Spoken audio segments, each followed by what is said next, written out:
एक फीमेल को 2.8 litres water और एक मेल को 3.7 लीटर्स वाटर पीना ही पीना चाहिए। नहीं, ऐसा नहीं होता है। There is no such number.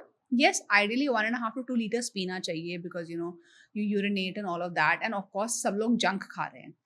तो जब जंक खाते हैं तो बॉडी ज़्यादा डिहाइड्रेट होती है। लोग इतना कॉफ़ी पीते हैं, इतना चाय पीते हैं, people are over caffeinated, over stimulated. तो जब आप ओवर स्टिम्युलेटेड हैं, ओवर डिहाइड्रेटेड हैं, तो ऑफकोर्स आपको ज़्यादा पानी पीना पड़ेगा। But honestly speaking, your body tells you how much water you need. There is no fixed number for anybody कि अगर मैं 2.5 लीटर्स में ठीक हूँ, but there could be a possibility that another woman is doing fine at 2 और she may need 3.5। You need to look at age, you need to look at weight, you need to look at her life style. अगर कोई बहुत ज़्यादा sweat कर रहा है, like let's say if I am a very active sports person, मैं 2.5 litres पानी पीऊंगी तो मैं डिहाइड्रेशन से मर जाऊंगी, राइट, बिकॉज आई एम आपको पानी स्वेटिंग बहुत सो ज़्यादा मच, चाहिए। है ना। एग्जैक्टली। तो there is no fixed number. But what I am trying to say is, ये एक जनरल रूल बन चुका है। घर से निकलते हैं ना, पानी की बॉटल लेके चलते हैं। क्यों? It's not needed. पानी की बॉटल लेके चलते हैं तो फिर नया नया फैंसी फैंसी बॉटल्स बेचे जाते हैं आपको। अब वो Stanley and God knows what not is being sold to, because you need to carry water, so beautify the way of carrying water. 6,000 rupees of bottle, 8,000 rupees of bottle. Because then सुंदर भी तो लगना है, aesthetic भी match होना है, तो सबसे पहले हम सुबह उठते हैं तो we run to the kitchen. हमारी आदत है कॉफ़ी पीने की, चाय पीने की। हमें बताया जाता है जिम जाते हैं तो coffee shot, ghee coffee, God knows what not.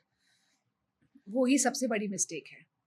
मतलब पहले पानी पियो, पानी पीने के बाद पहले उसके बाद फिर घी कंज्यूम करो, एटलीस्ट 2 स्पून ऑफ सुबह घी। सबसे पहले उठकर आप पानी P low, Luke warm ideally. अगर बट हम गर्मी में के देश में है तो विंटर्स में ल्यूक वार्म, गर्मी में नॉर्मल पानी, नॉर्मल पानी 1 लीटर मिनिमम होना चाहिए, 1 लीटर। बट बिकॉज आप, मैं चाहती हूँ, मुझे लगता है कि हम बार बार साधन में पानी लेके नहीं घूमना चाहती, and I think most of the people, उनको ज़्यादा प्यास लगती भी नहीं है, बस ये दिमाग में डाल रखा है कि थोड़ी थोड़ी देर में पानी पीते रहो।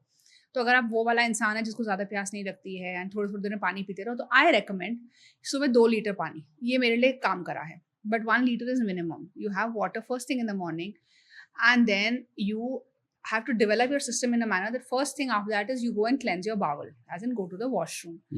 And then एक और बेवकूफ़ी है आजकल जो सिखाई जा रही है सबको, ब्रेकफास्ट वाली, that breakfast is the most important meal of the day. Exactly, मैं भी यही बोलने वाला था। अभी मैंने recently, okay, I don't want to take the name, but बहुत बड़ी हेल्थ एक्सपर्ट हैं, और उन्होंने कहा कि आपकी बॉडी में सबसे ज्यादा मोटापा, फैट इसलिए आता है क्योंकि आप ब्रेकफास्ट स्किप करते हो। नो, तो मैंने आपको थोड़ी देर पहले बताया था मिथाइलेशन के बारे में। आपको पता है it is proven now, studies of course और एडवांस्ड आनी है, but it's almost established that the only way to actually reverse methylation, or the most effective way, is not the only way, the most effective way to reverse methylation, if you remember, methylation and glycation 2 ही तरीके हैं, major pathways, जिसकी वजह से हमारा ageing process शुरू होता है। जैसे जैसे हम बूढ़े होते जाते हैं, as a healthy individual also ये प्रोसेस होती ही हैं, इनको हम स्लो डाउन कर सकते हैं। ऑलमोस्ट फूल प्रूफ तरीका of slowing down methylation, which is at a DNA level, जो मैंने आपको बताया था, या तो आप induce pluripotent stem cell therapy करो, वायरल वेक्टर लो, वो सब करो, या फिर आप खाना कम खाओ। हम बढ़ते बच्चे नहीं हैं, we are not at a growing age जहाँ पे हमें मसल बिल्ड करना है या हमें कोई और बॉडी पार्ट को ग्रो करना है, ऐसी कोई बात नहीं है। We have reached our potential, we have to maintain. The amount of food we eat is wrong, it is way too much. आप खाना कम खाओ, और ऊपर से हमारा लाइफस्टाइल ऐसा है, आप कितना भी बोलो मैं जिम जाता हूँ आधा घंटा, मैं ये करता हूँ, मैं वो करता हूँ, कुछ भी करते हो, आप खाना बहुत ज़्यादा खा रहे हो। Nobody is burning that amount of calories. Calorie की कभी होती ही नहीं है. That is another very wrong way of looking at your physiology.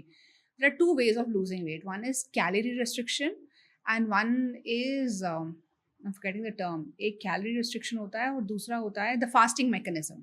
Okay, तो कैलोरी रिस्ट्रिक्शन से क्या होता है, आपका वेट लॉस होता है, आपका मसल लॉस भी होता है। But if you go to fasting mechanism, that is the mechanism which reverses ageing, so to say, क्योंकि वो मिथाइलेशन को स्लो डाउन कर देता है। एंड ऑल्सो फास्टिंग में आपका मसल लॉस नहीं होता है।